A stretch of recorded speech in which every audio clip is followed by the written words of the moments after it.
একদিকে গীতা, আরেকদিকে হচ্ছে আপনার ভাগবত। তো ভাগবত শ্রবণ করেছিল কে? রাজা পরীক্ষিত। আর ভাগবত পাঠক কে ছিলেন? না, মুনি ঋষি ব্যাসদেব, সুখদেব। তো তিনি পাঠ করেছিলেন আর শ্রোতা হয়ে রাজা পরীক্ষিত শ্রবণ করেছিলেন। হরিবল হরিবল। তো সেই জায়গায় দাঁড়িয়ে আমি আমার বিপক্ষের শিল্পীকে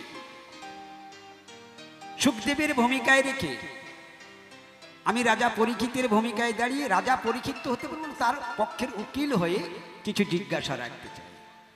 হয়তো এই জিজ্ঞাসার মাধ্যমে আমার অনেক ভুল ত্রুটি হবে, তবে সুখদেবের কাছে আমরা সব কিছু সংশোধন করে নিব নাকি বাবা? হরিবল হরিবল।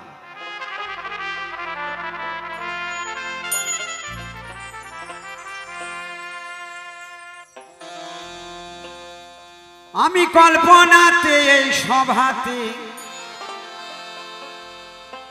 ওগো পরীক্ষিত আমার নাম, সুন্দর ভাবে আসরে পরিচয় দিলাম।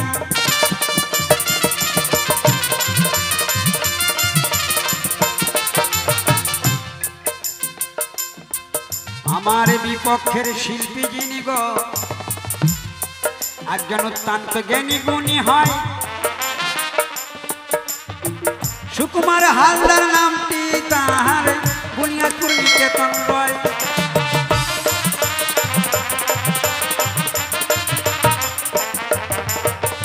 তিনাকে আমি সুখদেবের ভূমিকায় রেখে কিছু জিজ্ঞাসা রাখিবারে চাই। কৃপা করে বলবেন সুখদেব এই ধর্ম সভায়।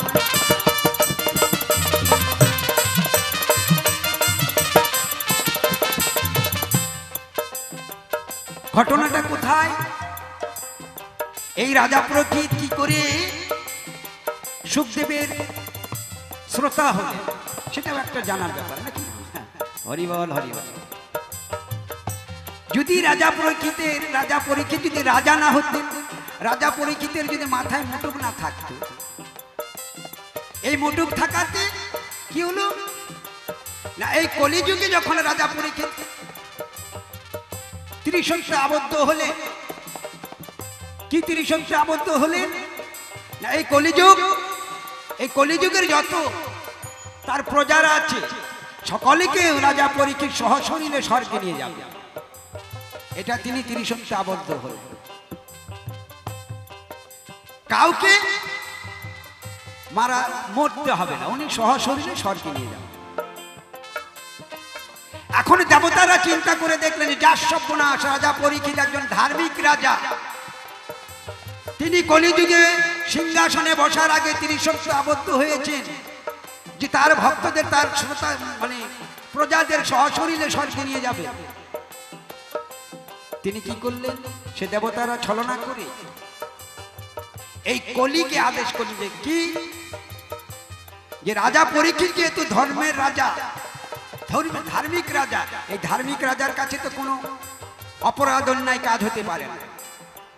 তো কলি তুমি এক কাজ করো, তুমি যাও গিয়ে রাজা পরীক্ষিতের কাছে 4টা জায়গা চেয়ে নাও। এই কলি একদিন কিবা কর্ম করিল গো, আমি বলি সভায়, নিরজনে বসে কলি কাঁদিতে লাগিল ভাই।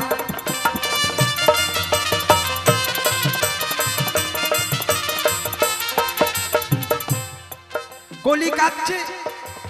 এখন রাজা পরীক্ষিত তিনি ধার্মিক রাজা, রাজা পরীক্ষিত চিন্তা করলেন যে আমার রাজ্যে প্রজার কষ্ট হবে, এটা তো হতে পারে, তাহলে আমার ধর্ম গেল কোথায়? পরীক্ষিত কলিকে বললেন যে কে তুমি, এখানে বসে বসে কাঁদছো কেন? কলি বললেন প্রভু, আপনার এই রাজ্যে থাকার মতন আমার জায়গা নেই, একটু কৃপা করে যদি আমাকে আপনার এই রাজ্যে জায়গা দিতে আমার জীবনটা ধন্য হতো। আমি শুনেছি আপনি ধার্মিক রাজা পরীক্ষিত, আপনি সশরীরে আপনার প্রজাদেরকে স্বর্গে নিয়ে যাবেন। রাজা পরীক্ষিত দয়ালু, সৎ, বললেন ঠিক আছে, কোন জায়গাটা তোমার চাই? বলে বেশি কিছু না প্রভু, 4খানা জায়গা চাই। বলে কি কি? একটা হচ্ছে সোনা। আর রাজা পরীক্ষিত কিন্তু ওই সোনার মুঠোকে পড়ে সিংহাসনে বসে ওই কলির সঙ্গে আলোচনা করছে। এখন কলির সঙ্গে যখন আলোচনা করে কলি বললো যে প্রভু আমার 4টা স্থান চাই। সোনা, যেখানে জুয়ো খেলা হয় সেখানে, যেখানে মদ্যপান হয় সেখানে, আর যেখানে পতিতালয় সেখানে। এই 4টা স্থান হলেই হয়ে যায়। রাজা পরীক্ষিত বললেন তথাস্তু। যখনই রাজা পরীক্ষিত তথাস্তু বললেন, সাথে সাথেই কিন্তু ওই স্বর্ণ মুটুকের মধ্যে কলি আশ্রয় নিল। দেখেন ছলনাটা কি। আশ্রয় যখন স্বর্ণ মুটুকে নিলেন, মতি ভ্রম হয়ে গেল রাজা পরীক্ষিত। রাজা পরীক্ষিত বলছে, কে কোথায় আছিস? চল একটু আমার রাজ্যে ভ্রমণ করে আসি, ওই বনের মধ্যে চল, মৃগ শিকার করব। সবই গোবিন্দের ছলনা। রাজা পরীক্ষিত তার সৈন্যগণকে নিয়ে যখন মৃগ শিকারে যায়, সোনার কোনোদিন মৃগ হয় না। দেখছে রাজা পরীক্ষিত ওই সোনার মৃগের পিছনে পিছনে ছুটছে, আর সোনার মৃগ আগে আগে। এবার রাজা পরীক্ষিত শিকার করবে, সোনার মৃগ তার ধরা দিল না। সোনার হরিণ হয় না, কিন্তু ছলনা। এই সোনার হরিণ ধরা দিল না। এখন রাজা পরীক্ষিতের পিপাসা পেয়েছে, সামনেই শ্রমিক মুনির আশ্রম। এই শ্রমিক মুনির আশ্রমে গিয়ে চিন্তা করলেন যে একটু জল পিপাসা যেহেতু পেয়েছে, তাহলে এই জল পিপাসাটা নিবারণ করি। এখন আশ্রমে প্রবেশ করার পরে দেখে এই আশ্রমে আর কেউ নাই, একমাত্র শ্রমিক মুনি আছেন। তিনি কিন্তু ধ্যানমগ্ন। রাজা পরীক্ষিত বলেন, এই মুনি, আমি তোমার রাজ্যের রাজা, আমার জল পিপাসা পেয়েছে, তুমি ধ্যানমগ্নই থাকো আর যাই থাকো, আমাকে 1 গ্লাস জল দাও, আমি প্রাণটা শীতল করি। ওই টাইমটা তার সৎ রাজা নাই, ওই যে কলি মাথায়। বারবার করে শ্রমিক মুনিকে ডাকার পরে শ্রমিক মুনি আর সাড়া দেয় নাই, কারণ তো আছে তো ধ্যানমগ্ন। ওনার পরমাত্মার সঙ্গে লিঙ্ক হয়ে কথা বলছে। এখানকার থাকে শুধু ধরটা পড়ে আছে, দেখা। হরিবল হরিবল। যখন রাজা পরীক্ষিতের কথা শ্রমিক মুনি শ্রবণ করেন নাই, রাজা পরীক্ষিত করলেন, সাথে সাথে তার সামনে দেখলেন একটা মরা সর্প। ওই মরা সর্পটা ধনুকের আগালে তুলে ওই শ্রমিক মুনির গলায় দিলেন। বাবা পেঁচিয়ে দিয়ে শ্রমিক মুনির গলায় পেঁচিয়ে দিয়ে যখন রাজা পরীক্ষিত চলে আসে, এবার শ্রমিক মুনির ছেলে ঋষি সিংহ মুনি তার বন্ধু বান্ধবকে নিয়ে স্নান করবে। এবার স্নান করতে গেছে, স্নান করতে করতেই আরেক বন্ধু গিয়ে বলছে, জানিস তোর বাবার গলায়, তোর বাবা ধ্যানমগ্ন, তোর বাবার গলায় কোন একজন ব্যক্তি মরা সর্প গলায় পেঁচিয়ে দিয়েছে। বলে কি? আমার বাবা ধ্যানমগ্ন, আমার বাবার গলায় মরা সর্প পেঁচিয়ে দিয়েছে, মানে আমার বাবার সঙ্গে তাহলে নিশ্চয়ই ব্যঙ্গ করা হয়েছে। যে ব্যক্তি ব্যঙ্গ করেছে, এই আমি গঙ্গার জল নিলাম, নিয়ে তাকে অভিসম্পদ দিলাম। যে ব্যক্তি ব্যঙ্গ করে আমার বাবার গলায় মরা সর্প পেঁচিয়েছে, তাকে আমি অভিশাপ করলাম, তার জন্য মৃত্যুটা 7 দিনে হয়। তক্ষক দংশন। হরিবল হরিবল। যখন এই অভিশাপ করে ত্রিভুবন কাঁপতে লাগলো যে যা সর্বনাশ, ঋষি সিংহ মুনি কি কাজ করলেন। একজন সৎ মুনি, একজন সৎ রাজাকে অভিশাপ দিল, তার বাবার ধ্যান কিন্তু ভঙ্গ হয়ে গেল। যে সর্বনাশ, আমার ছেলে কি কাজ করবে। একজন তার রাজ্যে আমরা বসবাস করি, সেই রাজাকে অভিশাপ করল। তার বেটা ছেলেকে আসে বলছিল, বাবা তুই কি করলি, এই কাজটা করা তো ঠিক হয় না। একজন সৎ রাজা, যার রাজ্যে আমরা বসবাস করি, তার যার রাজ্যে কোনো জিনিসের অভাব নেই, সে কোনো ভক্তের কোনো প্রজার কষ্ট সহ্য করতে পারে না।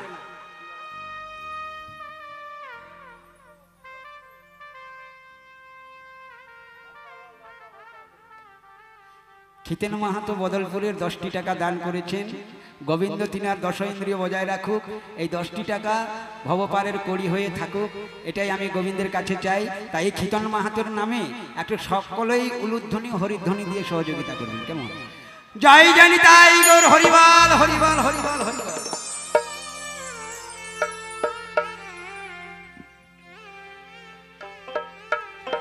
রাজা পরীক্ষিতকে যখন এই অভিশাপ করে, রাজা পরীক্ষিতের কানে যখন এই খবরটা গেল, রাজা পরীক্ষিত আনন্দে আত্মহারা। এমন আনন্দ, ওইরকম আনন্দ ওই জীবনে উপভোগ করে নাই। এখন তার প্রজারা বলছে যে প্রভু এত আনন্দ কেন তোমার? মানুষ মৃত্যুর খবর পেলে গোবিন্দের কাছে কত কাকতি মিনতি করে যে হে প্রভু আমার সময় হয় না, আমাকে নিয়ে যেও না, আমার ছেলে আছে, মেয়ে আছে, জমি আছে, জায়গা আছে, এত কিছু আছে, আমি কি করে যাব, কত কান্নাকাটি করে। আর তুমি সেই মৃত্যুর খবর পেয়ে তুমি আনন্দে আত্মহারা, কারণটা কি? রাজা পরীক্ষিত বললেন যে প্রজারা আমার মতন ভাগ্যবান কেউ নেই। বলে কেন? যে আমার মতন ভাগ্যবান এই জন্যই নেই যে কোনো ব্যক্তি তার কয়দিন পরে মৃত্যু হবে এই খবরটা কেউ রাখতে পারে না, কেউ জানে না। কখন কার মৃত্যু হবে সেটা কেউ বলতে পারে না। কিন্তু আমি এমন একজন ভাগ্যবান যে 7 দিনের মধ্যে আমার তক্ষক দংশনে মৃত্যু হবে। আমি যদি অপরাধ করে থাকি সেই অপরাধ ক্ষমা চাওয়ার মতন সময় দিয়েছেন গোবিন্দ। হরিবল হরিবল। তাই কি করবেন? 7 দিনের মধ্যে তক্ষক দংশনে মারা যাবে। রাজা পরীক্ষিত সকল মুনি ঋষিকে নিমন্ত্রণ করলেন, এমনকি নারদ মুনিকেও বাদ দেন নাই। সকল মুনি ঋষিকে নিমন্ত্রণ করার পরে বললেন এভাবে বসিয়ে যে আমি আপনাদের কাছে পরামর্শ চাই। বলে কি পরামর্শ? শ্রমিক মুনির ছেলে ঋষি সিংহ মুনি আমাকে অভিশাপ দিয়েছে 7 দিনের মধ্যে তক্ষক দংশনে আমি মারা যাব। এই যে মারা যাব, কি করলে আমি একটা ভালো মৃত্যু লাভ করতে পারব? কি করলে আমার কোনো পাপ তাপ থাকবে না? একটু এক একজন এক এক মতো পরামর্শ দেন।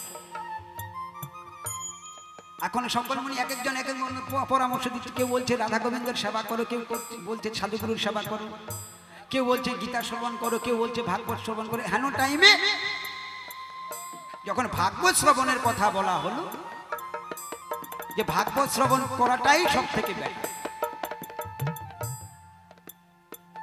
তো আমি জানতে চাই আমার বিপক্ষের শিল্পীর কাছে আমার জিজ্ঞাসাটা এই জায়গায় যে রাজা পরীক্ষিত তিনি একজন ধার্মিক রাজা। আমরা গীতাতে কি পাই? গীতাতে সুন্দরভাবে 2য় অধ্যায়ে লেখা আছে যে এই সংসার জগতে অর্জুনকে বললেন কৃষ্ণ লক্ষ্য করে যে হে অর্জুন, এই পৃথিবীতে তুমি যাহা কিছু করবে আমাকে স্মরণে রেখে করবে। তুমি যে কর্মটা করবে সেটা আমাকে স্মরণে রেখে করবে। আত্মজ্ঞান, আত্মজ্ঞানের কথা বললেন। আত্মজ্ঞানটা কি? বললেন যে এই যে তোমার 6 রিপু, এই 6 রিপু হচ্ছে 6টা ঘোড়া, আর এই 6 ঘোড়ার লাগাম ধরে থাকবে কে? তোমার মন, তোমার জীবাত্মা। তোমার দেহরথের সারথি কে? তোমার পরমাত্মা। কুরুক্ষেত্রের মাঠ কোথায়? তোমার সংসার বৃন্দাবন। এই সংসার বৃন্দাবনে তোমাকে যুদ্ধ করতে হবে। সবকিছু বাবা এই গীতার মধ্যে লিখেছে। তাহলে সংসার বৃন্দাবনে কুরুক্ষেত্রের মাঠ, তোমার কাছে তোমার রথের 2টো চাকা, একটা হচ্ছে সুকর্মের চাকা আর একটা হচ্ছে কুকর্মের চাকা। এটা তোমার উপর নির্ভর করবে তুমি কুকর্মে যাবে না সুকর্মে যাবে। তাহলে হে অর্জুন, এই গীতাতে যাহা কিছু আছে তোমাকে আর অন্য কিছু গ্রন্থ পড়তে হবে। আমার সুখদেবের কাছে এটাই নিবেদন যে 18 অধ্যায় গীতা, এই 18 অধ্যায় গীতাকে তুমি বাদ রেখে আমাকে 12 অধ্যায়ে ভাগবত শ্রবণ করতে বললে কেন? আমার একটাই জিজ্ঞাসা, যে 18 অধ্যায়ের গীতা, যে গীতা স্বয়ং কৃষ্ণের মুখশ্রী বাণী। আমরা যেমন গান গাই, আমার গোবিন্দ মনে করুন যে ওটাতে গান গেয়ে গেছে, গান গেয়েছেন বলে সব যোগী ঋষি মণিগণের মন হরণ করেছেন ওই গীতা, তাই না? গীতাই সর্বসর্বা। তাহলে এই গীতা থেকে আমরা বহু কিছু পাই, কিন্তু সেই গীতার বাণী না শ্রবণ করতে বলে সুখদেব কি বললেন পরীক্ষিতকে, যে না ভাগবত শ্রবণ কর। ভাগবত নাকি সর্বসর্বা, হরিবল হরিবল। তাহলে আমরা গীতাতে কি পেলাম না, গীতাতে পেলাম যেটা কর্মযোগী, আর ভাগবতে কি পাবো? শ্রবণ, তাই তো? ভাগবত শ্রবণ করা হয় বা ভাগবত অনুভব করা হয়। যেমন আমার কৃষ্ণ বৃন্দাবনে 10 আঙ্গুলে গিরি ধরেছিলেন, কনিষ্ঠ আঙ্গুল, সেটা কি আমরা পারবো? পারবো না।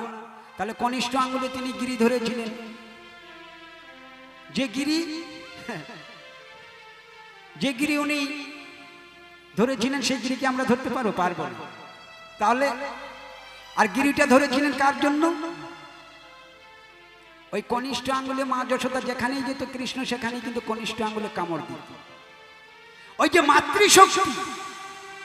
মাতৃশক্তি কনিষ্ঠ আঙ্গুলে ছিল বলেই মায়ের সাহায্যে কিন্তু ধরেছিলেন গিরি। তো আমাদের গীতাটা কিন্তু মাতৃশক্তি, গীতাতে সবকিছু বলেছে। এই গীতা বাদ দিয়ে তুমি ভাগবত শ্রবণ করতে বললে কেন? আমার প্রথমত জিজ্ঞাসা। দ্বিতীয় জিজ্ঞাসা, আমরা সাধুগুরু বৈষ্ণব জীব জগতের মানুষ, কারো বাড়িতে যদি ভাগবত হয় শ্রবণ করতে যাই, নিমন্ত্রণ করে, কোনো আখড়াতে নিমন্ত্রণ করা হয় যে বাবা ভাগবত শ্রবণ করতে এসো। কিন্তু তুমি সুখদেব, তুমি রাজা পরীক্ষিতকে বললে যে রাজা পরীক্ষিত, তোমার এই রাজ্যে ভাগবত পাঠ করা যাবে না। কোথায় পাঠ করা যাবে না? সরস্বতী গঙ্গা নদীর তীরে, সেখানে বসে তোমাকে ভাগবত শ্রবণ করতে হবে। আচ্ছা গোসাই, একটু কৃপা করে বলবেন যে আমরা সরস্বতী নদীর গঙ্গার তীরে যেতে পারবো? এখন গঙ্গার তীরে যদি যেতে যাই আমরা ভাগবত শ্রবণ করতে, তাহলে আমাদের এদিকে কিন্তু হরে কৃষ্ণ।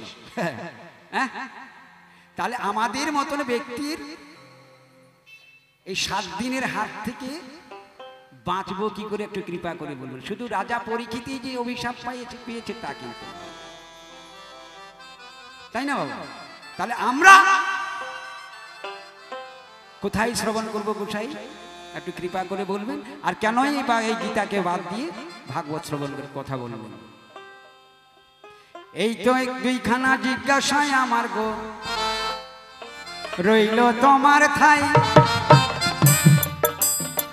কৃপা করে বলবেন তুমি সুখদেব গোসাই।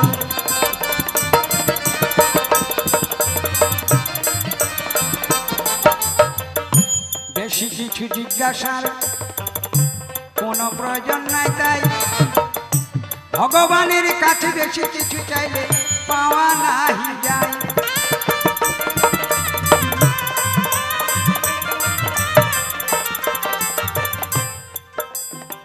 এই 2খানা জিজ্ঞাসায় আমার রইল ও গো সুখদেব গোসাই, কৃপা করে বলিবে তুমি এই ধর্ম সভায়।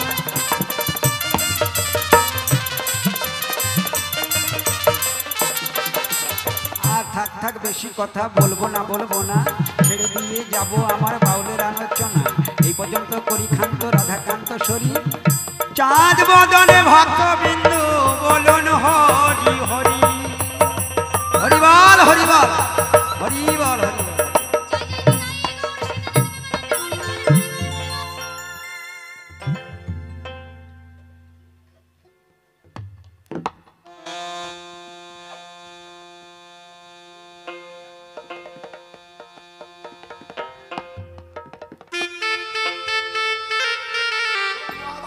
আলোচনার বিষয় পর্ব।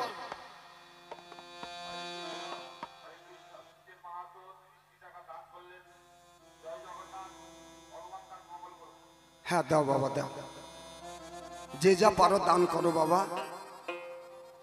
10 টাকা 20 টাকা 50 টাকা 100 টাকা 1000 টাকা লাখ টাকা, এমনকি যদি বাড়ির দলিলটা দাও তাও আমরা নিব।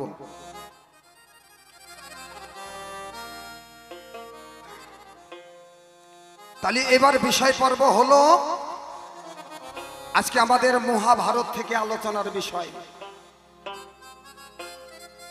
একদিকে রাজা পরীক্ষিত, আর একদিকে হলো সুখদেব গোস্বামী। যে সুখদেব 16টি বছর মাতৃগর্ভে ছিল। এই সুখদেব মাতৃগর্ভ হইতে যখন বের হলেন, মানে বের হতে চাইলেন না সুখদেব, তিনি বের হবেন না মাতৃ জঠর থেকে, এই জন্য তিনি 16 বছর ছিলেন। কিন্তু স্বয়ং গোবিন্দ মাতৃগর্ভে প্রবেশ করে সুখদেবকে গিয়ে বললেন, সুখদেব এ তোমার কোন কাণ্ড? একটা মা 10 মাস 10 দিন একটা সন্তান পেটে ধারণ করে রাখতে পারে না। সেই মা কখনো যেন তার প্রাণ পাখি উড়ে চলে যায় সন্তানের জন্য। একটা সন্তানকে জন্ম দিতে গেলে একটা মা মৃত্যুর মুখে তার দেহটাকে ঢেলে দিতে হয়। তবু মা সন্তান গোবিন্দের কাছে প্রার্থনা করে, ঠাকুর তুমি আমাকে কেড়ে নাও, কিন্তু আমার সন্তানকে কেড়ে নিও না। যত দুঃখ যত বেদনা গোবিন্দ তুমি আমাকে দাও, কিন্তু আমার সন্তান যেন ভালো থাকে।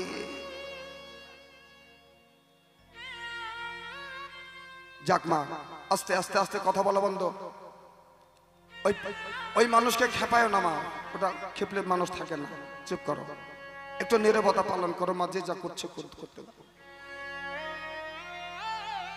এই সুখদেব গোবিন্দের কথা শুনে গোবিন্দকে একটা কথা বললো, হে প্রভু আমি ধরাধামে যেতে পারি, কিন্তু আমি যাওয়া মাত্র কি আমি কিন্তু মায়াতে থাকবো না। আমি মায়া পরিত্যাগ করে আমি কিন্তু গৃহ ছেড়ে চলে যাব। গোবিন্দ বলল, তাই হবে সুখদেব, তবু তবু তুমি তোমার মাকে মুক্তি দাও, তোমার মাকে রক্ষা করো তুমি। গোবিন্দ চলে গেল। সুখদেব ধরাধামে আসলেন। ধরাধামে এসে মাতৃ জঠর থেকে নারী ভুঁড়িগুলো হাতে করে নিয়ে তিনি মাকে পিতা মাতাকে ত্যাগ করে তিনি চলে যাচ্ছেন। পিতাকে মহামণি ব্যাসদেব। ব্যাসদেব পিছনে পিছনে থেকে ডাকছে, বাবা ওরে বাবা পুত্র একবার একটু দেখ, আমাকে তাকিয়ে দেখ। সুখদেব বলছে, না বাবা, আমি গোবিন্দের কাছে কথা দিয়েছি, আমি জন্ম মাত্র কি আমি মায়া প্রবেশ করতে পারবো না। তাও যাও পিতা, তুমি গৃহে ফিরে যাও। সুখদেব চলে গেল কোথায়? যেখানে এক গঙ্গার তীরে 60,000 মণি ছিলেন, সেই মণির কাছে সুখদেব গেলেন। জীবনে আর কোনোদিন তিনি গৃহে ফিরলেন না। রাজা পরীক্ষিত, এই পরীক্ষিতকে, এই পরীক্ষিতটা হলো, আপনারা মহাভারত শ্রবণ করেছেন, অভিমন্যুর ছেলে রাজা পরীক্ষিত। যেদিন অভিমন্যু গ্রহচক্রের মধ্যে যুদ্ধ করতে যায়, অভিমন্যুর স্ত্রী নাম হলো উত্তরা। উত্তরা জানতো আমার স্বামী যুদ্ধক্ষেত্রে যাচ্ছে, এ আর ফিরে আসবে না। অভিমন্যুকে ঘরের মধ্যে ডেকে নিয়ে তার কাম কামনাকে পূর্ণ করে নিলেন। তার কাম কামনাকে পূর্ণ করে নেওয়ার পরে অভিমন্যু চলে গেলেন যুদ্ধক্ষেত্রে। আর উত্তরার গর্ভে আসলো রাজা পরীক্ষিত। এই রাজা পরীক্ষিত হচ্ছে কলিযুগের শেষ রাজা। এই রাজার পরে আর কোন রাজা সৃষ্টি হয় নাই, যেটা মহাভারতে পাওয়া যায়। আজ একদিকে রাজা পরীক্ষিত আর একদিকে সুখদেব গোস্বামী। 18 দিন যুদ্ধ হলো কুরুক্ষেত্রের মাঠে। 18 দিন যুদ্ধর পরে ধর্মরাজ যুধিষ্ঠির হলেন রাজা। এইবার যখন রাজা হলো, সেই হস্তিনাপুর রাজ্যে তিনি ঢোল পিটিয়ে দিলেন, আমার রাজ্যে কোনো পাপী মানুষ থাকতে পারবে না। এইবার তখন আসলেন কলি, যে কথাটা রাজা পরীক্ষিত বলে গেছে। এইবার কলি এসে দুর্যোধন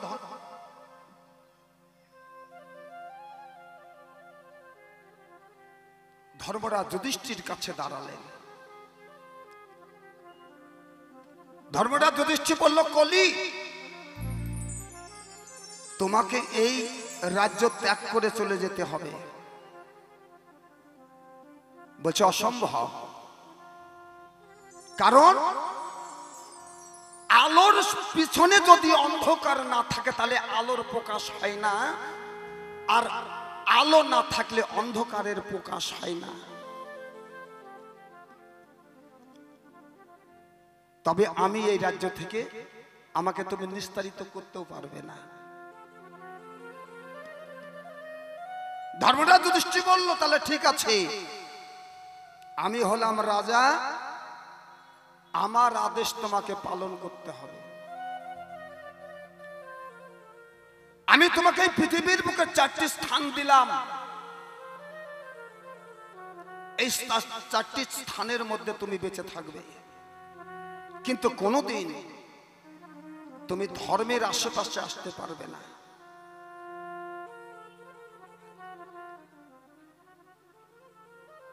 হ্যাঁ, তাই কোথায় দিলেন? 4টি জায়গায় তার স্থান দিলেন। কোথায়? একটা দিলেন সোনার মধ্যে। দেখবেন যে মায়েরা সোনা পরিধারণ করে তাদের একটা গৌরব আলাদা হয়ে যায়। গলার হার পরেছি, কানের দুল পরেছি, হাতে কি বলে ওটা, চুর নাকি, ওটা পরেছি। ওই মেয়েটা যখন রাস্তা দিয়ে যায় তখন মনে হয় যে মুই কি হনুরে। এই যে অহংকার, কেন? ওটা কলি। আর কোথায় দিলেন? চাঁদির মধ্যে চাঁদি। একটা দিলেন কোথায়? যেখানে জুয়া খেলা হয়।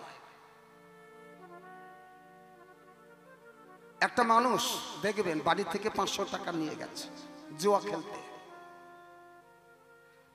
ওই মানুষটাই 500 টাকা হারা না পর্যন্ত বাড়িতে আসবে না।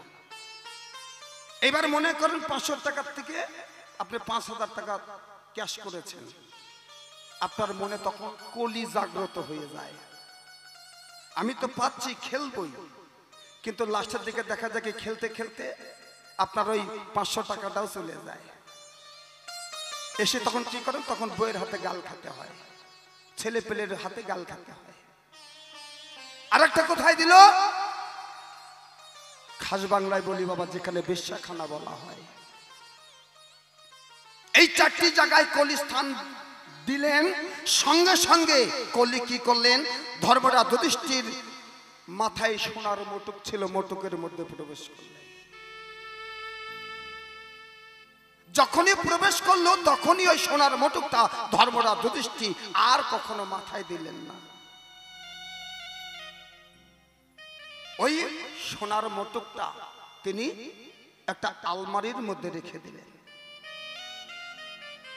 যখন সব শেষ হয়ে গেল, থাকলো একমাত্র রাজা পরীক্ষিত।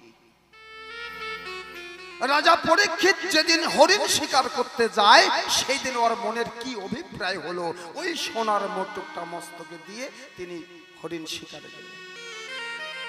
এই যা কিছু ঘটেছে একমাত্র কলির জন্য। ওই যে মোটকের মধ্যে কলি ছিল, তাই যখন হরিণ শিকারে গেলেন, হরিণ শিকার করতে করতে তার জলে তৃষ্ণা লাগলেন। আচ্ছা বলুন তো, রাস্তা দিয়ে যাচ্ছে, একটা সাপই বা তার সামনে আসবে কেন? আর কি কারণের জন্য একটা মনির গলায় মরা সর্পটাই ঝুলিয়ে দেবে? ওই সাপটাই হলো কলি, আর যে মনির গলায় মরা সর্প ঝুলিয়ে দিলেন সেটাও হচ্ছে কলি। এই কলি করাচ্ছে কাণ্ড।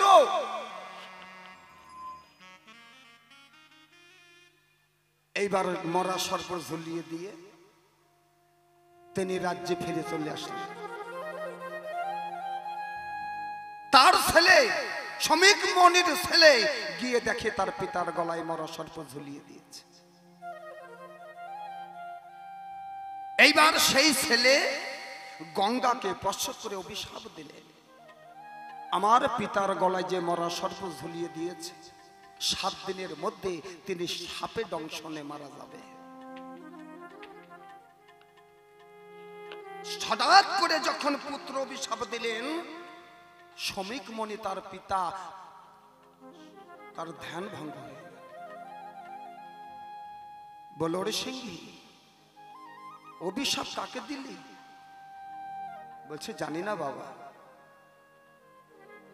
যে তোমার গলায় মরা সর্প ঝুলিয়ে দিয়েছে আমি তাকে অভিশাপ দিয়েছি। মনি ধ্যানস্থ হয়ে দেখে রাজা পরীক্ষিত। মনিও দেখে নাই যে আমার গলায় কে মরা সর্পটা ঝুলিয়ে দিয়েছে। মনি বলল, যা ওরে সিংহী, তুই রাজা পরীক্ষিতকে খবরটা দিয়ায় যে আজ থেকে 7 দিনের মধ্যে ছেলে সাপে দংশনে মারা। এইবার সিংহী চলে আসলেন হস্তিনাপুরে, এসে বললেন, রাজা পরীক্ষিতকে? বলছে, আমি। বলছে, দেখুন, আমরা মনিবর, আমরা ধ্যান যোগে জানতে পেরেছি আজ থেকে 7 দিনের মধ্যে আপনি সাপে দংশনে মারা যাবেন। রাজা পরীক্ষিত মনে মনে ভাবলেন, হে মণিপুত্র, কেন আমি একটা রাজা, আমার কেন 7 দিনের মধ্যে সাপে দংশনে মারা মৃত্যু হবে? আমার অপরাধটা কি?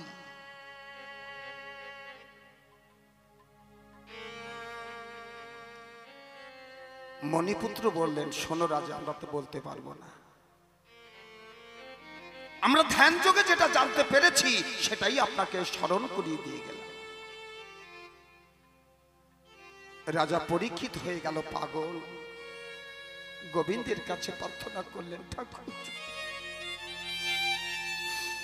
আমি জ্ঞানে তো কোনো অন্যায় করি নাই, কোনো পাপ করি নাই,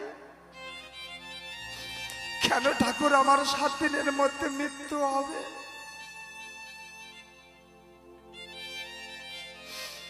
রাজা পরীক্ষিত মনে মনে ভাবলেন, মানুষ যখন মৃত্যু শয্যায় পড়ে, মানুষ তখন গোবিন্দের গুণগানে কৃষ্ণ নাম শ্রবণ করে।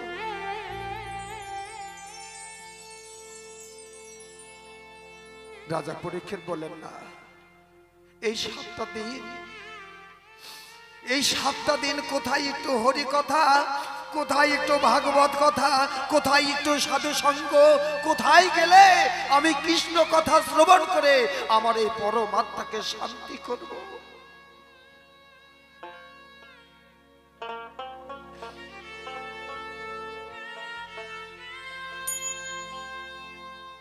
রাজা চলে গেলেন কোথায়? সেই গঙ্গার তীরে। গঙ্গার তীরে যখন সেই সুখদেব গোস্বামীর কাছে গেলেন, গিয়ে বললেন, হে মণিবর, আমি বড় আশা করে তোমার কাছে এসেছি। আজ থেকে 7 দিনের মধ্যে আমার মৃত্যু হবে, তাই আমি তোমার কাছে এসেছি। তুমি প্রাণ ভরে আমাকে একটু গীতা শ্রবণ করাও।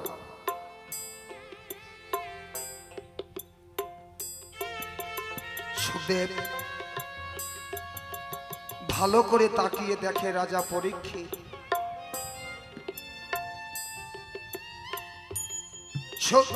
রাজা পরীক্ষিত বলল, তুমি আমাকে গীতা শ্রবণ করাও। কত মানুষ মৃত্যুর পূর্বে গীতা শ্রবণ করে। একটা মানুষ যখন মারা যায় তখন তার বুকের উপরে গীতা বর্ষা করে রাখে। আবার একটা মানুষের মৃত্যুর পরে যেদিন শ্রাদ্ধ হয় সেই শ্রাদ্ধ বাড়িতে গীতা পাঠ করা হয়। কেন? ভগবানের মুখশ্রিত বাণী শ্রীমদ্ ভাগবত গীতা। এই গীতা শুধু আমাদের ভারতবর্ষে নয়, 125টা দেশে এই গীতা পাঠ হচ্ছে আমাদের সনাতন ধর্মের। শুধু আমাদের ভারতবর্ষে না, 125টা রাজ্য, আমাদের 125টা রাজ্যে এই গীতা পাঠ শ্রবণ হচ্ছে। এইবার রাজা পরীক্ষিতের প্রশ্নটা জাগলো এই জায়গায় যে ভগবানের মুখশ্রিত বাণী হচ্ছে গীতা, সেই গীতা বাদ দিয়ে তুমি আমাকে ভাগবত শ্রবণ করতে বললে কেন? আর কেন তুমি গীতাকে ছোট করে ভাগবতটাকে বড় করলে? 18 অধ্যায় গীতা আর 12 অধ্যায় হলো ভাগবত। কথাটা আমার উচ্চারণ করতে ভুল হচ্ছে বাবা, কথাটা ভাগবত নয়, কথাটা হচ্ছে ভগবত। যারা ভগকে বধ করতে পেরেছে তারাই একমাত্র ভাগবতের অধিকারী। যারা ভগকে বধ করতে পারে নাই তারা ভাগবত শোনার অধিকার তাদের নাই। এটা চারটেখানি কথা নয়। যারা ভগকে বধ করতে পেরেছে একমাত্র তারাই ভাগবত শ্রবণ করতে পারবে। তাছাড়া ওই ভাগবতের আসরে বসার মতন অধিকার কারো নাই। সেটাই হলো ভগবত। কেন বলা হলো তোমাকে তোমাকে ভগবত শ্রবণ করতে বলা হলো কেন? মহামণি ব্যাসদেব 18 খানা গ্রন্থ রচনা করলেন। আমাদের সনাতন ধর্মের 18 খানা গ্রন্থ মহামণি ব্যাসদেব রচনা করেছিলেন। কিন্তু রচনা করেও মহামণি ব্যাসদেব মনে শান্তি পাচ্ছে না, তৃপ্তি পাচ্ছে না। মহামণি ব্যাসদেব মনে মনে ভাবলেন, কি যেন আমরা একটা হারিয়ে গেছে, আমি খুঁজে পাচ্ছি না। হঠাৎ করে নারদের সঙ্গে দেখা। নারদ দেখে বলছে, মহামণি তুমি মলিন বদনে বসে আছো কেন? ব্যাসদেব বলল, নারদ আমি সনাতন ধর্মের 18 খানা গ্রন্থ রচনা করেছি, সব হলো আমার গোবিন্দের লীলা।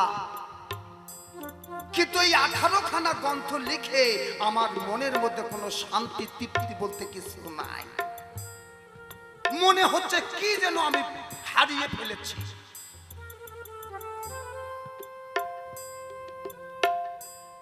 নারদ বলল, মহামণি তুমি আমার সাজেশন নেবে? ব্যাসদেব বলল, বলো নারদ তুমি কি বলতে চাও? বলো তুমি যে 18 খানা গ্রন্থ রচনা করেছো, এই 18 খানা গ্রন্থকে তুমি রিসার্চ করো, মন্থন করো। সেই 18 খানা গ্রন্থ থেকে মন্থন করে যে রস তুমি তৈরি করবে, সেই রস দিয়ে তুমি শ্রীমদ্ ভগবত তৈরি করো।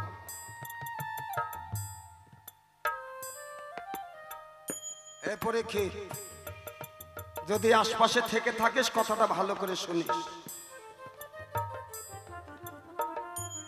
তাহলে 18 গ্রন্থকে মন্থন করে রিসার্চ করে সেইখান থেকে অমৃত বের করে নিয়ে এসে মহামণি ব্যাসদেব এই শ্রীমদ্ ভগবত রচনা করলেন।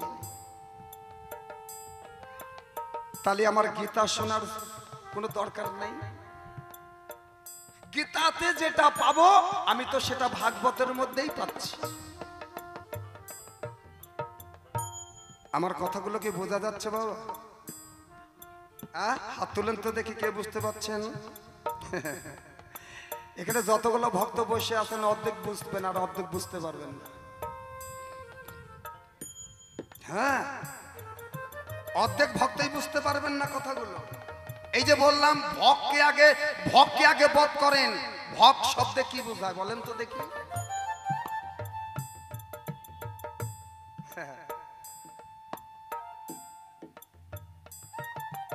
ভগে আছে ভগবতী লিঙ্গে জনার্দন।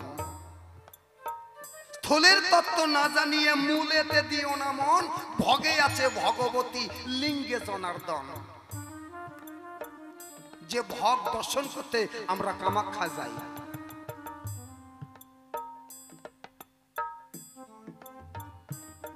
বাবার লিঙ্গকে দর্শন করতে আমরা বাবা ধামে যাই। এই ভগার বান যুক্ত করে হয় ভগবান। এই ভগবানের সাধন যারা করেছে তারাই একমাত্র ভাগবতের অধিকারী, তাছাড়া না। এই জন্যই তোমাকে আমি ভগবত শ্রবণ করতে বলেছি পরীক্ষিত, গীতা না। একটা গান গাই বাবা, কেমন অনেক সময় থেকে পেছন পাচ্ছি।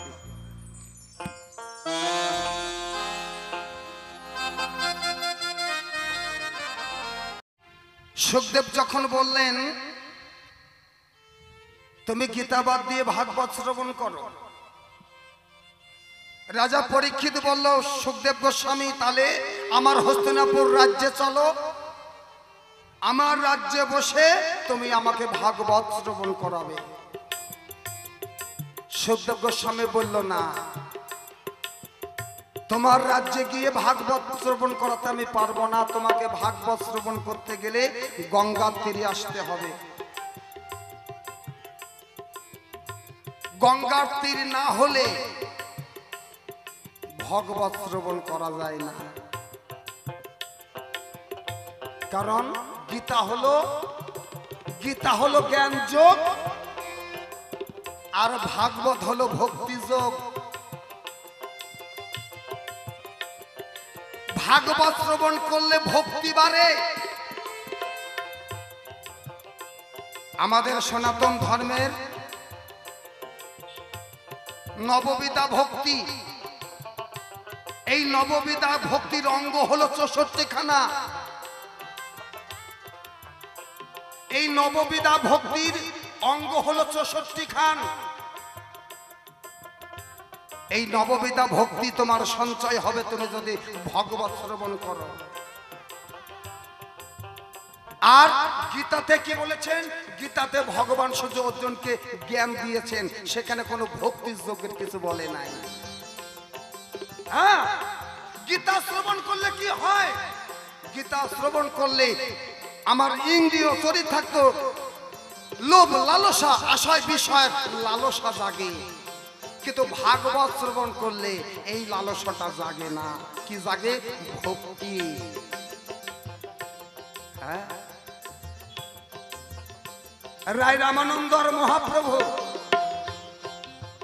গদাবলীর তীরে বসে এই নববেদা ভক্তির কথা বলেছিলেন। জ্ঞান শূন্য ভক্তি, মাধুর্য প্রেম শূন্য ভক্তি, শোক প্রেম শূন্য ভক্তি, দাস্য প্রেম শূন্য ভক্তি, মধুর প্রেম শূন্য ভক্তি। প্রভু সবগুলোকে বাদত্ব করলেন, একটাকে প্রাধান্য দিলেন না। কোনটাকে প্রাধান্য দিলেন?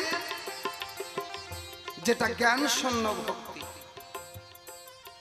জ্ঞান শূন্য ভক্তিকে আমার গৌর হরি প্রাধান্য দিলেন, আর সবগুলোকে বাহ্য জ্ঞান করলেন। তাহলে জ্ঞান শূন্য ভক্তিটা কেমন? সেটাই হচ্ছে ভগবতের মধ্যে রয়েছে জ্ঞান শূন্য ভক্তি। কেমন ভক্তি? একদিন দুর্যোধন, হস্তিনাপুরে দুর্যোধন দ্বারকায় গিয়ে ভগবান শ্রীকৃষ্ণকে নিমন্ত্রণ দিলেন সেবা করার। দুর্যোধন গিয়ে বলল, কৃষ্ণ আজকে মধ্যাহ্নকালে আমার হস্তিনাপুর রাজ্যে তোমার মধ্যাহ্নকালে ভোজনের নিমন্ত্রণ থাকলো, তুমি যাবে? কৃষ্ণ বলল, তথাস্তু দুর্যোধন, আমি তোমার নিমন্ত্রণ গ্রহণ করলাম। এইবার ভগবান শ্রীকৃষ্ণকে নিমন্ত্রণ দিয়ে দুর্যোধন রাস্তা দিয়ে হেঁটে যাচ্ছে আর মনে মনে ভাবছে, কৃষ্ণ আমি তোমাকে নিমন্ত্রণ দিয়েছি, তুমি তো আমার বাড়িতে যাবেই, তোমাকে আমি এমন দ্রব্য সেবা করাবো কৃষ্ণ, তুমি সেবা তো দূরের কথা, তুমি চোখেই দেখো নাই। বলেন, এই বিশ্ব ব্রহ্মাণ্ড যার সৃষ্টি, তার জীবনে কোনো জিনিস সেবা করার বাকি আছে বাবা? তাহলে দুর্যোধন কি আয়োজন করেছে? ভগবান খাওয়া তো দূরের কথা, চোখেই দেখে নাই। কৃষ্ণ অন্তর্জামিন ভগবান অন্তরে বুঝতে পারলেন, দুর্যোধন তুমি মানুষ চিনলে না।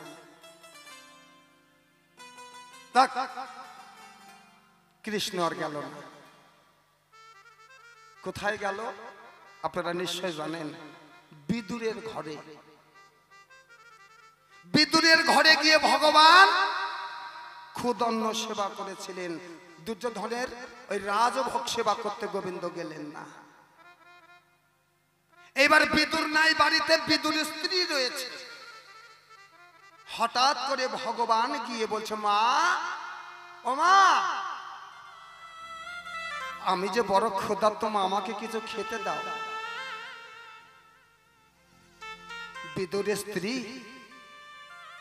গোবিন্দকে আঙ্গিনার মধ্যে পেয়ে তার জ্ঞান শূন্য হয়ে গেছে, তার কোনো জ্ঞান নাই। হায় সর্বনাশ, এটা কি আমার সত্য না আমি স্বপ্ন দেখছি? যে ভগবানকে আরাধনা করে পাওয়া যায় না, যে ভগবানকে ভক্তির সহিত ডাকলে পাওয়া যায় না, যে ভগবানকে সাধনা করলে পাওয়া যায় না, সেই গোবিন্দ বিনা কারণে আমার বাড়িতে পদার্পণ করেছে, এই মনে ভেবে তার জ্ঞান শূন্য হয়ে গেছে। গোবিন্দকে যে কোথায় বসতে দেবে, গোবিন্দকে যে কি সেবা দেবে, এইটা তার জ্ঞান নাই। অনেকক্ষণ পরে একটু জ্ঞানের সঞ্চয় হয়েছে। আরে আমার বাড়িতে গোবিন্দ এসছে, আমি তো তাকে বসতে দিই নাই, আমি তো তাকে সেবা করারও কিছু দেই নাই। তাড়াতাড়ি করে একটা আসন নিয়ে এসে গোবিন্দকে বসতে দিয়েছে। ঘরে ছিল এক থোপা মানিক কলা। দেখেন, একটু মন দিয়ে শুনবেন কথাটা। ঘরে ছিল এক থোপা মানিক কলা, সেই কলাটা নিয়ে এসে কলাটা চোঁচাটা এড়ায়ে কলাটা ফেলে দিচ্ছে, আর চোঁচাটা আমার গোবিন্দের বদনে তুলে দিচ্ছে। গোবিন্দ মনের আনন্দে চোঁচাটা সেবা করছে।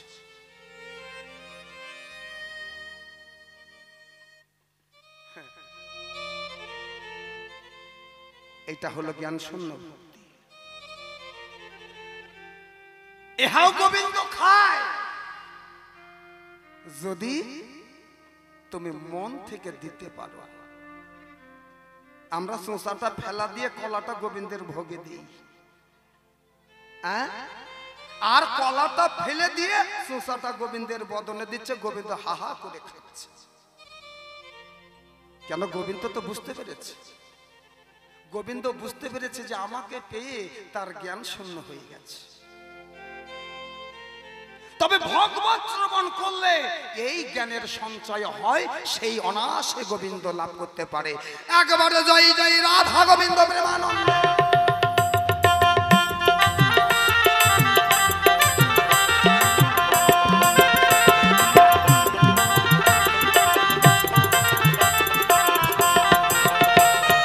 এই ভবে আর কয়দিন রবি,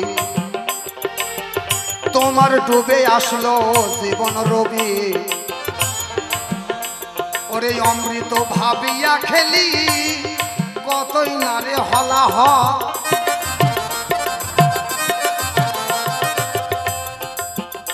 ও বাবা, আমরা যখন আনন্দ ক্ষেত্রে যাই, যখন আনন্দ ক্ষেত্রে যাই তখন মনে কত আনন্দ লাগে, মনে কত তৃপ্তি হয়। ইয়ার মতন সুখ মনে হয় আর পৃথিবীতে নাই। কিন্তু খেলতে খেলতে যখন গোল হয়ে যায়, যখন গোল হয়ে যায় তখন আর খেলার মনোভাব থাকে। হরে কৃষ্ণ, তখন কিন্তু আর খেলার মনোভাব থাকে না। ইচ্ছা থাকলেও আর তখন খেলা যায় না। ফকির লালন বলেছেন, সময় গেলে জীবের সাধন হয় না, সময় গেলে সাধনটা করা দরকার। একটা মানুষের জীবনে কত বছর সাধন হয় জানেন? এমনও মানুষ আছে 50 বছর 60 বছর হয়ে গেছে, দীক্ষা শিক্ষা কিছুই নাই, ওনার বলে সময় হয় নাই। মহাজন কলম দিয়েছেন, 48 বছর পেরিয়ে গেলে, 48 বছর হয়ে গেলে তার দেহে কোনো ভজন সাধন জীবনেও হবে না। ভজন সাধন করতে গেলে 48-এর এই পার থেকেই শেষ, ওই পারে গেলে আর কিছু হবে না জীবনে। এইভাবে আর কয়দিন রবি তোমার ডুবে আসলো জীবন রবি। ওরে অমৃত ভাবিয়া খেলি কতই নারে হলাহল।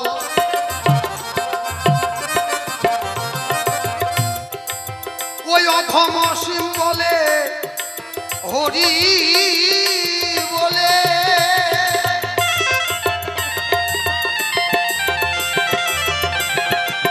ওই অধম অসীম বলে হরি বলে।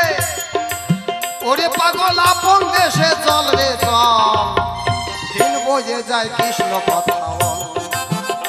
আমার সোনার ময়না রে, একবার দিন বয়ে যায় কৃষ্ণ কথা বল। তোমায় ভুলের মাসুল দিতেই হবে, ওরে তোমায় ভুলের মাসুল দিতেই হবে। তোমার এই দেহ হলে দুর্বল, দিন বয়ে যায় কৃষ্ণ কথা বল। আমার সোনার ময়না রে, একবার দিন বয়ে যায়, একবার দিন বয়ে যায়, একবার দিন বয়ে যায় কৃষ্ণ কথা বল। তোমার যাহা জিজ্ঞাসা ছিল করে দিলাম সে, এখনকার মতন আমি আসর ছেড়ে দিব।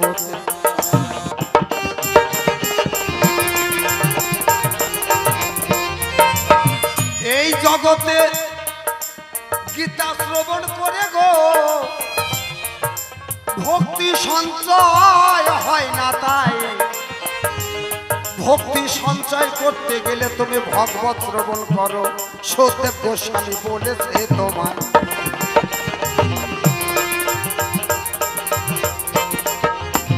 আরেকটা কি, ভগবত শ্রবণ করতে গেলে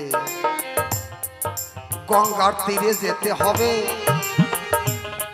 এই জায়গায় আমি কোথায় পাবো গঙ্গা পরীক্ষিত, আমি একটু বলি তোরে।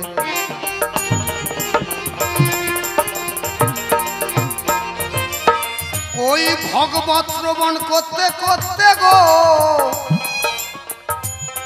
তোমার যদি একবার নয় বাড়ি ধরে, তোমার নয়ন জলে তখন ওই গঙ্গায় আসবে, শাস্ত্রে তাহা বলে হরিবল হরিবল হরিবল। কেমন কৃষ্ণ কথা শ্রবণ করতে করতে যদি কোনো ভক্তের নয়ন বর্ষণ হয়, তখনই হয় গঙ্গা। সেই গঙ্গার তীরে বসে বসে ভগবত শ্রবণ করো, তবে তোমার এই মানব জীবন উদ্ধার হবে। শাস্ত্রে লেখায় আছে।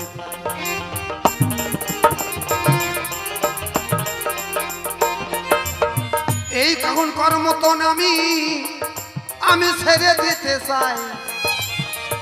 আমার ভুল ত্রুটি ক্ষমা করবেন সাধু গুরু বৈষ্ণব গোসাই।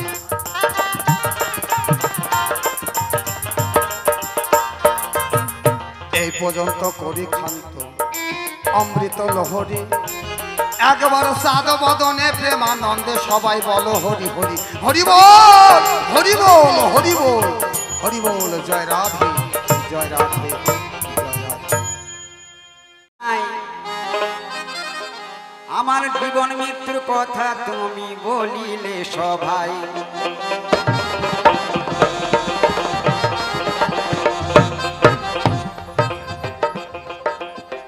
ভাগবত ভগবত দুটো শ্রবণ করে গো প্রভু, আমি বুঝলাম যাহা তাই। এই শ্রবণ করতে করতে আমার মৃত্যু হবে, মৃত্যুবরণ করতে হবে এই ধর্ম সভায়।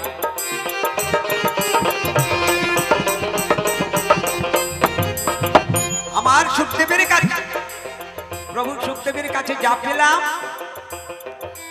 কি পেলাম না, এই ভাগবত শ্রবণ করলে আমি যমের হাত থেকে, যমের তাড়নার থেকে মুক্তি পাবো, যেটা বুঝলাম। তবে মৃত্যুর হাত থেকে রক্ষা নেই, মৃত্যু হবে। কারণ সূর্য উদয় হলে সূর্য অস্ত যাবে, জন্ম হলে মৃত্যু হবে। তাহলে ওনার কথাই পেলাম যে আমি যমের হাত থেকে, যন্ত্রণার হাত থেকে আমি তাড়না পেলাম, মানে মুক্তি পেলাম। কিন্তু যমে আমায় নিয়ে যেতে পারবে না। তবে ভাগবত শ্রবণ করতে করতে আমাকে এই খাঁচা ছেড়ে পরলোকে যেতে হবে। তবে নিয়ে যাবে কে? বিষ্ণুদূত। যমদূতের অধিকার নাই। ওনার কথা হিসাবে পেলাম। শোনো শোনো ও গো প্রভু, আমি জিজ্ঞাসিত আমার ঠাই, আমার মরণ জীবনের কথা তুমি বলিলে সভায়।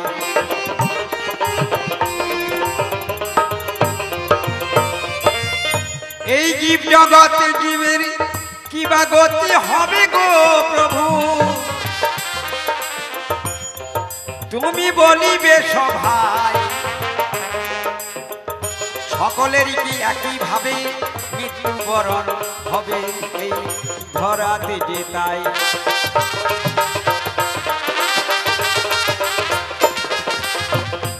এই একটি জিজ্ঞাসা তোমার কাছে করে গেলাম দান, সুন্দরভাবে এসে সুখদেব গোসাই করবেন সমাধান।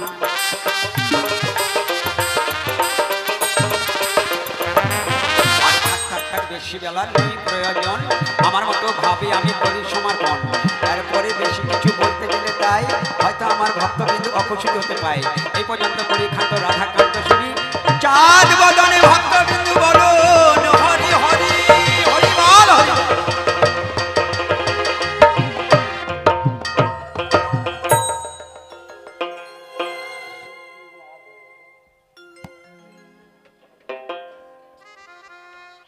জয় গুরু জয় রাধে।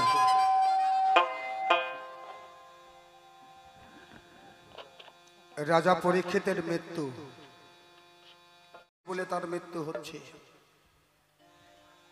কিন্তু রাজা পরীক্ষিত এর আগেও তো একবার তোমার মৃত্যু হয়েছিল।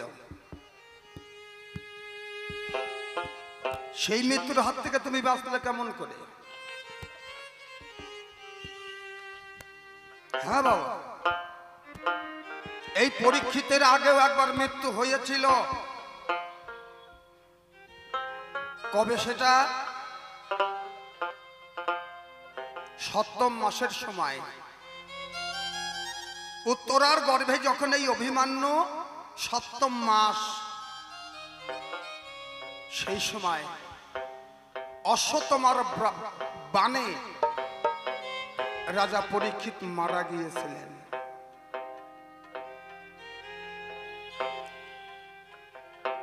অশ্বত্থমা মনে মনে ভাবলেন, আমি পঞ্চ পাণ্ডবের গোষ্ঠী থুব না, অনেক কথা আমি ওই জায়গায় যাচ্ছি না, যেটা মূল পর্ব সেটাই আপনি তুলে ধরতে চাই। এই অশ্বত্থামা মনে মনে ভাবলেন, ধৃতরাষ্ট্রের সঙ্গে ভালোবাসা করে অন্তরঙ্গ হয়ে অশ্বত্থামা প্রতিজ্ঞা করেছিলেন, আমি পঞ্চপাণ্ডবের গোষ্ঠী হব না। সেই অশ্বত্থামার বাণে একবার অভিমন্যুর গর্ভে মৃত্যু হয়েছিল। কৃষ্ণ সেই বাণটা ঠেকাইছিল, কিন্তু ঠেকানো সত্ত্বেও পেটের মধ্যে আঘাতে মারা গিয়েছিলেন। কিন্তু সেটা বাঁচালো কে? ভগবান শ্রীকৃষ্ণ। আর একবার মৃত্যু হলো সাপে দংশনে। এইবার প্রশ্ন হলো কি, হে সুখদেব গোস্বামী, আমি একজন রাজা, মণিপুত্র এসে আমার মৃত্যু বার্তাটা জানিয়ে গেল, কিন্তু এই যে সাধারণ জীব, এই সাধারণ জীব কি করে তার নিজের মৃত্যুর খবরটা জানবে?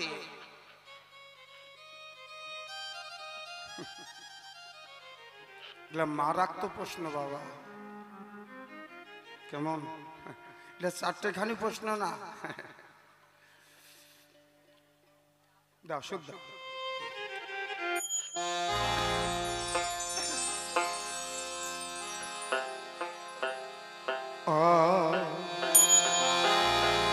ও তোর দেহ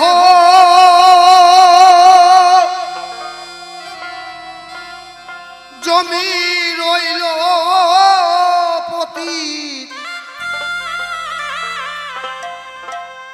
ওরে তোর দেহ জমি, ও তোর দেহ জমি রইল পতিত,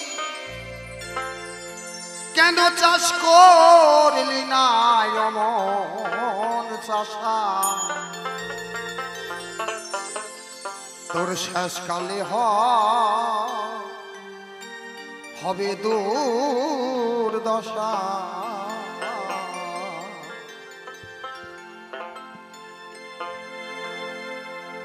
বাবা,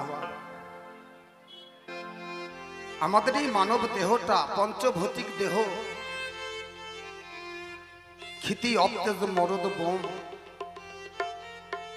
এই পাঁচটা পদার্থ দিয়ে আমাদের এই মানব দেহ নিয়ে আমরা এসেছি। আবার যেদিন চলে যাব, যেদিন আমাকে আগুনে পুড়িয়ে ছাই করে দেবে, আমার দেহের মধ্যে থেকে আগুন যেটা সেটা বেরিয়ে যাবে, বাতাস যেটা সেটা এক জায়গায় বাতাসে মিশে যাবে, মাটি যেটা সেটা মাটিতে মিশে যাবে। তাহলে এই যে পাঁচটা পদার্থ দিয়ে আমার এই মানব দেহটা তৈরি, মৃত্যুর পরে পাঁচ জায়গায় আবার মিশে যাবে। তাহলে আমার এই পঞ্চভৌতিক দেহকে বাঁচাতে গেলে আমাকে কি করতে হবে? না, একটা সদ্গুরুর স্বর্ণপূর্ণ হতে হবে, যে আমার এই পঞ্চভৌতিক দেহটা আমি কি করে তাকে ধরে রাখবো। বাবা, এই মানুষের আয়ু হচ্ছে অমরত্ব আয়ু। একটু দেবী পুরাণে কলম দিয়েছেন, এই মানুষের আয়ু ছিল অমরত্ব, কিন্তু মানুষের চলার গতি, আচার নিয়ম ব্যবহারে কমতে কমতে কমতে কমতে কলিযুগে সে মাত্র 60 বছর হয়েছে, কেউ কয় 120 বছর হয়েছে। আপনার দেহটাকে আপনি যেমনি ভাবে পরিচালনা করবেন তেমনি ততদিন টিকবে। হ্যাঁ, কেমন? যদি 120 বছর আয়ু দেওয়া থাকে, আপনার সেই দেহটা যদি আপনি তৈরি করতে পারেন, তাহলে মনে হয় 20 বছর থেকে আরো কিছুদিন লাস্টিং করতে পারবেন। মৃত্যু অনিবার্য আছে, সেটা ঠিক, কিন্তু তবু আপনি দীর্ঘদিন বেঁচে যেতে পারবেন। আপনার মরণ বার্তা আপনি নিজে জানতে পারবেন। আপনি সব আত্মীয় স্বজনকে ডেকে নিয়ে এসে আপনি মরতে পারবেন, যদি আপনি সেই স্তরে দাঁড়াতে পারেন। কি দাঁড়াবেন, কি করলে বোঝা যায়? একটা নিয়ম আছে আমাদের, একটা সুস্থ শরীরে 12 আঙ্গুল এই শ্বাসটা প্রবাহিত হয়। 12 আঙ্গুল,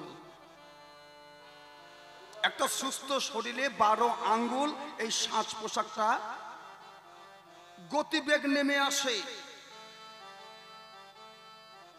এটা কমাতে কমাতে কমাতে কমাতে যদি 1 আঙ্গুলে আমি পৌঁছাতে পারেন, সেই মানুষটাই বলতে পারে আমি কোন দিন মারা যাব।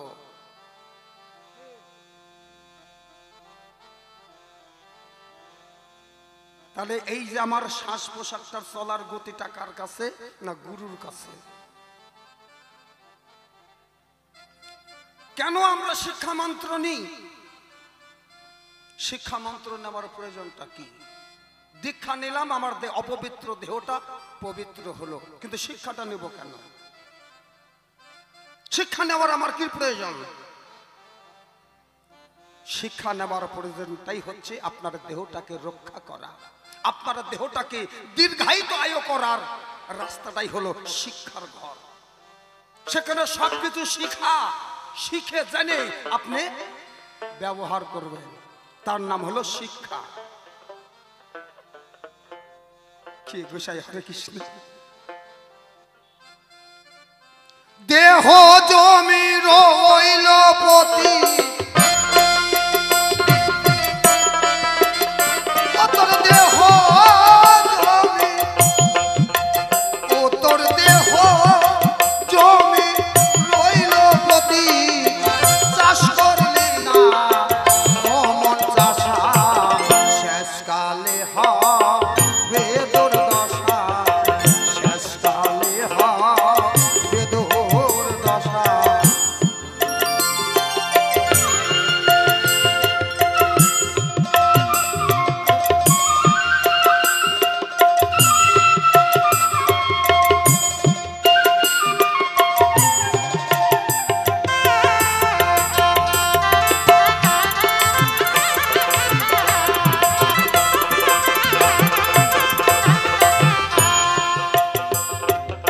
ছয়টা বলদ তোমার আছে ঘরে,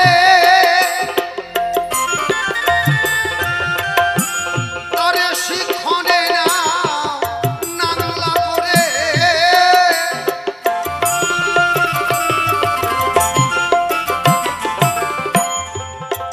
ও মা, 6টা বলদ, 6টা বলদ আছে আমাদের প্রত্যেকটি মানব জীবনে। কারা? কাম, ক্রোধ, লোভ, মোহ, মদ, মৎসর্য। এরা হচ্ছে তোমার শত্রু। হ্যাঁ, আমি কালকে বলেছিলাম এই যে 6 জন শত্রু, 10টা ইন্দ্রিয়, 5টা জ্ঞান ইন্দ্রিয়, 5টা কর্ম ইন্দ্রিয়। আমি কালকে বলেছিলাম যে আগে তিলক দিতে গেলে আগে ওইগুলো শত্রুগুলার কপালে দাও।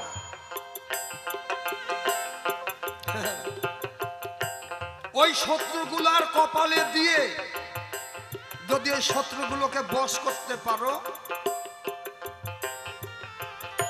তাহলে জগতে তুমি একজন মানুষ বলে দাবি করতে পারবে। মনে রে 6টা বলদ আছে ঘরে,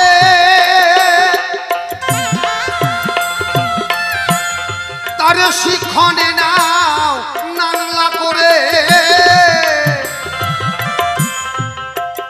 ও তোর জংলা জমি থাকলে পরে, ও তোর জংলা জমি থাকলে পরে হবে রে কাল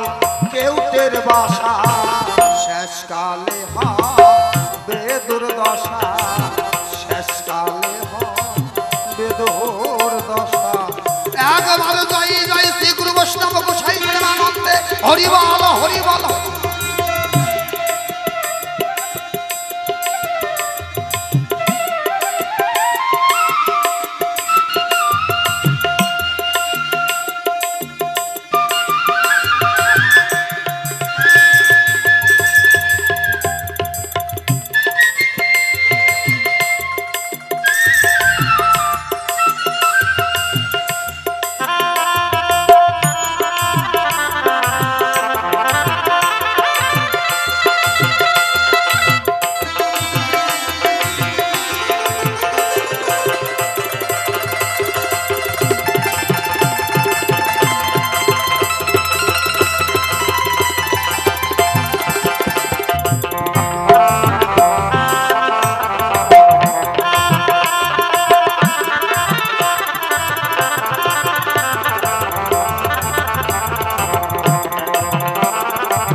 আজকে তোমার জীবনের শেষ প্রান্ত, তাই তুমি আজকে একটু সাধু সঙ্গ, কোথায় গেলে একটু কৃষ্ণ কথা পাই, কোথায় গেলে একটু ভাগবত কথা পাই। তুমি আজকে তোমার মরণের কারণে তুমি ছোটাছুটি করছো, কোথায় গেলে আমি একটু কৃষ্ণ কথা পাবো। হ্যাঁ বাবা, আপনি সারা জীবন ডাকলেন না, ঠিক আছে, আপনি সারা জীবন আপনি গোবিন্দকে ডাকলেন না, কিন্তু যদি মৃত্যুর 1 সপ্তাহ আগে বা 15 দিন বা 10 দিন আগে আপনি যদি সেই 7টা দিন সেই 10টা দিন আমার গোবিন্দকে যদি আকুল প্রাণে ডাকতে পারেন, প্রভু এসে নিজে হাতে তাকে গোলক ধামে নিয়ে যায়। প্রমাণ আছে। প্রমাণ কি? অজামিল নামে একজন দৈত্য ছিল, সেই কোনদিন কৃষ্ণ কথা সাধু সঙ্গ কোনদিন করে না, শাস্ত্রে লেখায় আছে ভালো।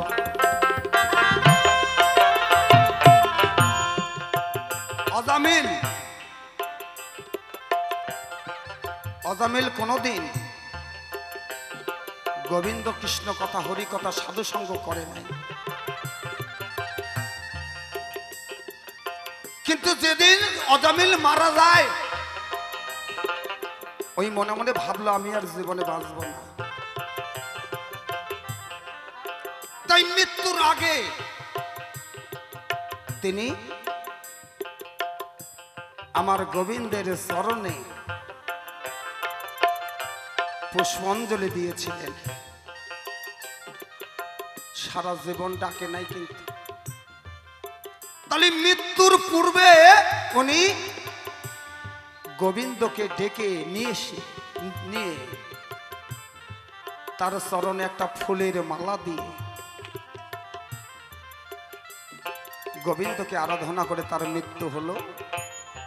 গোবিন্দ রথ নিয়ে সে তাকে স্বর্গধামে নিয়ে গেল। তাহলে কি বোঝা গেল বাবা, যে ওই যে সারা জীবন ডাকে নাই,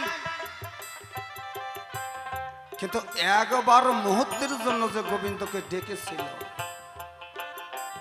সেই ডাকটার মধ্যে কোন লোভ লালসা আশয় বিষয় কাম কামনা কিছু ছিল না, কিছু ছিল না। আমরা তো গোবিন্দকে ডাকি, দৈনন্দিন গোবিন্দর ত্রিসন্ধ্যায় আমরা ভোগ দিচ্ছি, ত্রিসন্ধ্যায় সন্ধ্যাবাতি দিচ্ছি, ত্রিসন্ধ্যা গায়ত্রী জপ করছি। আমি আপনাদের কথা বলছি না, আমি আমার কথা বলছি, আমিও করি বাবা। আমিও ত্রিসন্ধ্যায় জপ তপ করি, কিন্তু আমার এই জপ তপের মধ্যে কি আছে জানেন? সব কিছু জড়ানো, কাম কামনা, আশয় বিষয়, লোভ লালসা সব জড়িত হয়ে আছে, যার জন্য আমার মতন অধম গোবিন্দ কৃপা মনে হয় জীবনে হবে কিনা। তবে আপনারা সাধুগুরু বৈষ্ণব একটু কৃপা করবেন, যেন আমি আমার এই বাকি জীবনটা যেন সাধু সঙ্গ করতে করতে যেন যেতে পারি। আগেবারে যাই যাই রাধা গোবিন্দ প্রেমানন্দে।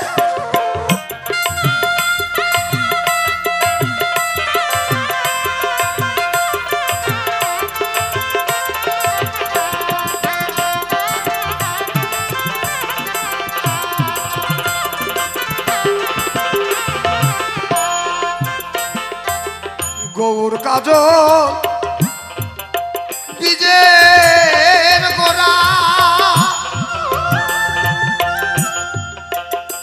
এবার বলেছে যায় চাষি গোড়া।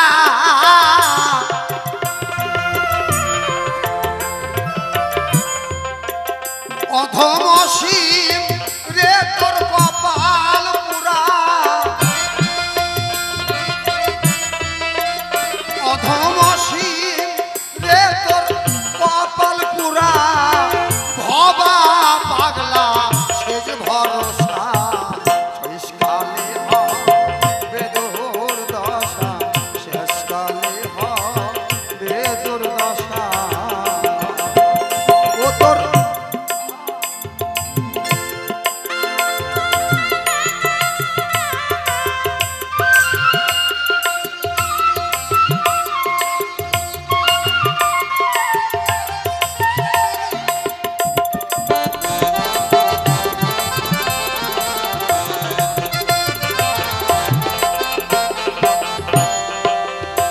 তোর দেহ